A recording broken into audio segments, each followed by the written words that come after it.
There you go, all snug. Oh, dearest friends, you're back. Hello. So good to see you again. Oh, and I see you've brought some new friends too. Hello, my name is Sally Thimball, and it's such a pleasure to meet you. Oh, I hope you don't mind that I have another little friend with us. But you see, little Peter over here was causing a little too much mischief at Mrs Twiggy Winkle's house, so she sent him over to me to look after. And that's okay. The two of us have been playing so much all day. We ran around, we told stories, we told jokes, we sang songs. Oh, and I got to sing one of my favorite songs, Where Are You Going, My Pretty Maid? It's one of my favorites. Have you heard it? You haven't? Oh, could I please sing it for you? It's one of my favorites. Could I? Oh, wonderful. Oh, and I have some statues that can act it out. Shall we try that? All right. So we have our little gardener over here. He's a little dusty. I forgot to do the dusting today. Oopsies. And then I have our pretty little maid. Isn't she beautiful? Okay, I'll sing the song now. Are you ready? Okay. Where are you going, my pretty maid? Where are you going, my pretty maid? I'm going a-milking, sir, she said. Sir, she said. Sir, she said. I'm going a-milking, sir, she said. Can I come with you, my pretty maid? Can I come with you, my pretty maid? You can if you want to, sir, she said. Sir, she said. Sir, she said. You can if you want to, sir, she said. What is your father, my pretty maid? What is your father, my pretty maid? My father's a farmer, sir, she said. Sir, she said. Sir, she said. My father's a farmer, sir, she said. What is your fortune, my pretty maid? What is your fortune, my pretty maid? My face is my fortune, sir, she said. Sir, she said. Sir, she said. My face is my fortune, sir, she said. Then I can marry you, my pretty maid. Then I can marry you, my pretty maid. Nobody asked you, sir, she said. Sir, she said. Sir, she said. Nobody asked you, sir, she said. Oh, well, sorry for my rudeness, ma'am. There you go. Isn't it such a great song? It's one of my favorites. I especially like the end part. Peter did too. I had to sing it so many times until he eventually fell asleep. Let's just keep an eye on the time. I'm sure Mrs Twiggy Winkle will be here shortly. You see, she's busy repairing one of Peter's coats because he accidentally got it torn. Which is a pity, because he just got it for his birthday by his mom. It's such a beautiful color too. You should see it. It's so beautiful and blue, like what I'm wearing right here, see? Oh, I love the color blue. Do you have a favorite color, dearest friends? I'd love to hear it sometime. Peter's favorite color is blue too, so he was very sorry to have it torn the way it did. But sometimes little rabbits are a little too mischievous and get into trouble. But you know all about that, don't you? Oh, wait, you don't? Oh, I forgot to tell you about it, didn't I, dearest friends? Oh, I'm so sorry. Would you like to hear it? It's a silly little story, but it's very exciting. Would you like to hear it? Oh, wonderful. Get yourself nice and cozy, get your favorite drink, get your favorite snack, and listen to the tale of Peter Rabbit. Here I go. So, what you need to know is that Peter lives with his mother, Mrs. Rabbit, and his three sisters. Oh no, I can't remember their names. I'll remember it later. The 1, 2, 3, 4, 5. The 5 of them live in this beautiful big fir tree. Now, a couple days ago, Mrs. Rabbit was going to the market, so she let the bunnies just do whatever they wanted. But she only had one rule. Don't go into Mr. McGregor's garden. Which is a pretty fair warning because, you see, Mr. McGregor is, he's a bit grumpy and he doesn't really like having people over to his garden with or without his permission. He's a bit scary. And now, the bunnies, the little sisters, what are their names? There's Flopsy, and there's Mopsy, and oh, what's the other one's name? Cottontail. So Flopsy, Mopsy, and Cottontail. Oh, I knew I'd get it eventually. The three of them go and they are very good little bunnies and they go pick some blackberries and they're off on their own and they're obeying their mother. But little Peter decided he wanted to go to Mr. McGregor's garden, so off he went and snuck in through the gate. Now, Mr. McGregor's garden has the absolutely best vegetables in the entire land. There's beautiful cabbages, gorgeous lettuce, oh, the radishes, oh, they're beautiful. So much lovely carrots, oh, and he has broccoli.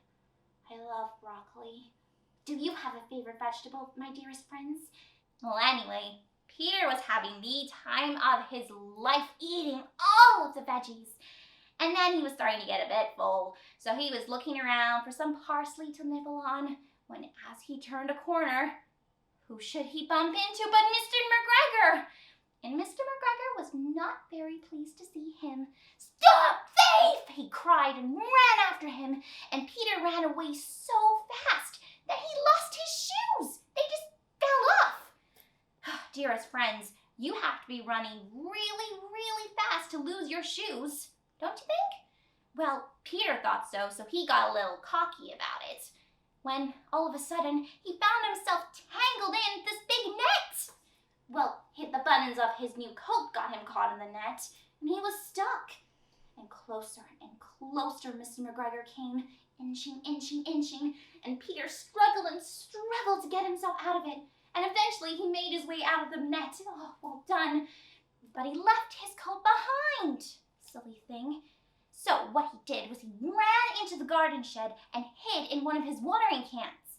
Actually, the watering can looks something like this.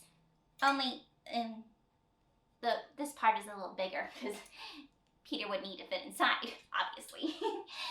Anyway, he was trying to be as quiet as he could be so that Mr. McGregor he would walk past him. When all of a sudden, he let out the biggest sneeze, like this. Achoo! Obviously, Mr. McGregor heard him, so he had to jump out of the watering can and jump out the window and run around trying desperately to find the gate. He eventually found it and raced back home without any stopping. Now, the thing is, because he was in the watering can for a little while, and because the watering can had water in it, he caught a bit of a cold.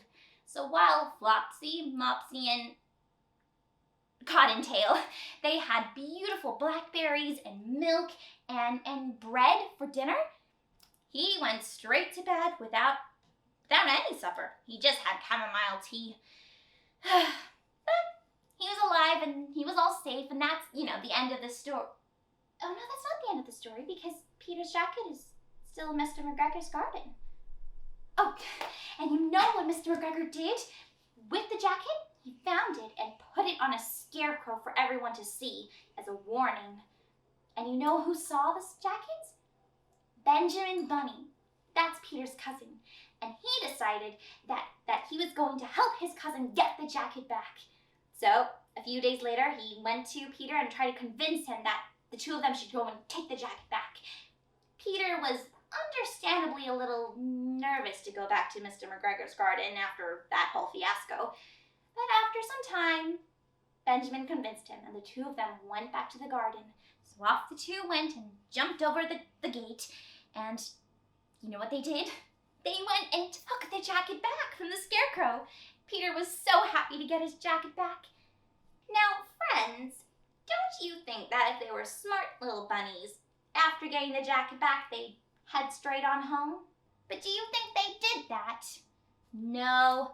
What they did do was get a little handkerchief and try to fill it with onions.